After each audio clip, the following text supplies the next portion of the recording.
اعوذ باللہ من الشیطان الرجیم بسم اللہ الرحمن الرحیم۔ سورہ ابراہیم کی ایک آیت پڑھ رہا ہوں، آیت نمبر 21۔ وَبَرَزُوا لِلَّهِ جَمِيعًا فَقَالَ الضُّعَفَاءُ لِلَّذِينَ اسْتَكْبَرُوا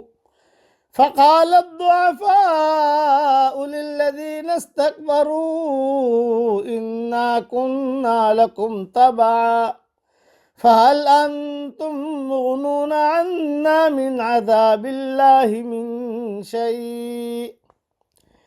اور اللہ کے سامنے سب پیش ہوں گے، پھر کمزور لوگ ان لوگوں سے کہیں گے جو بڑائی والے تھے کہ ہم تمہارے تابع تھے، تو کیا تم اللہ کے عذاب سے کچھ ہم کو بچاؤ گے؟ قالوا لو ہدانا اللہ لہدیناکم، وہ کہیں گے کہ اگر اللہ ہم کو کوئی راہ دکھاتا تو ہم تم کو بھی ضرور راہ دکھاتے۔ سواء علینا اجزعنا ام صبرنا سواء علینا اجزعنا ام صبرنا ما لنا من محیص۔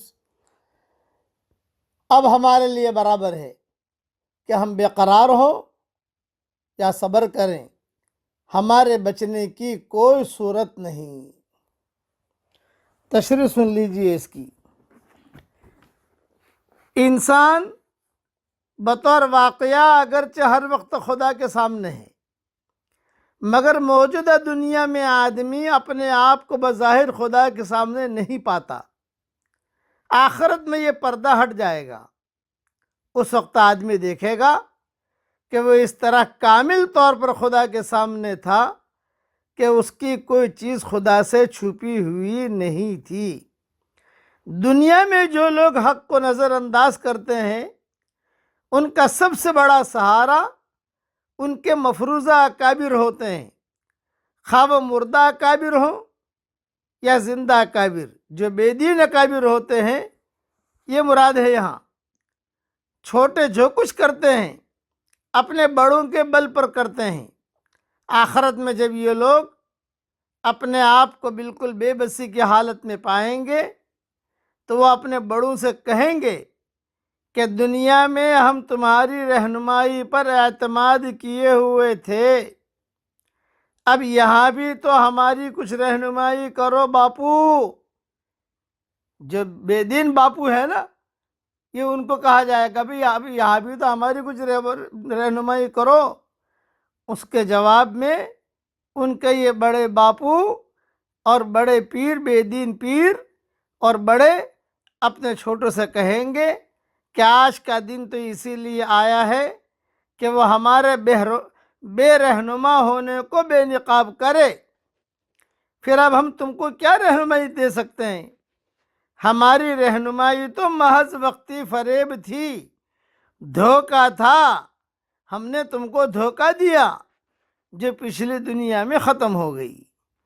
اب تو یہی ہے کہ تم بھی اپنے بھٹکنے کا نتیجہ بھگتو اور ہم بھی اپنی گمراہی کا نتیجہ بھگتیں، ہم چاہیں یا نہ چاہیں۔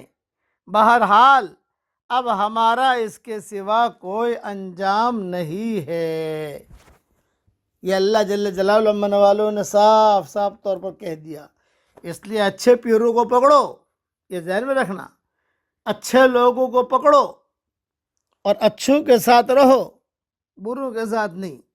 اور بعض اس کی تفسیر میں کہتے ہیں کہ جہنمی آپس میں کہیں گے کہ جنتیوں کو جنت اس لیے ملی کہ وہ اللہ کے سامنے روتے اور گڑ گڑاتے تھے، آؤ ہم بھی اللہ کی بارگاہ میں آہوزاری کریں۔ چنانچہ وہ روئیں گے اور خوب آہوزاری کریں گے، لیکن اس کا کوئی فائدہ نہیں ہوگا۔ پھر کہیں گے کہ جنتیوں کو جنت ان کے صبر کرنے کی وجہ سے ملی، چلو ہم بھی صبر کرتے ہیں۔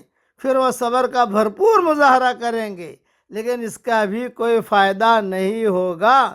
پس اس وقت وہ کہیں گے کہ ہم صبر کریں یا جزا و فضا کریں، اب چھٹکارے کی کوئی صورت نہیں ہے۔ یہ ہے اس کی تشریح۔ قالوا لو هدانا الله لهديناكم سواء علينا أجزعنا أم صبرنا سواء علينا أجزعنا أم صبرنا ما لنا من محیص. اس لیے اچھے لوگوں کے ساتھ زندگی گزارو. اللہ تعالیٰ اچھوں کے ساتھ زندگی گزارنے کی ہم سب کو توفیق عطا فرمائے. آمین. وآخر دعوانا ان الحمد للہ رب العالمین.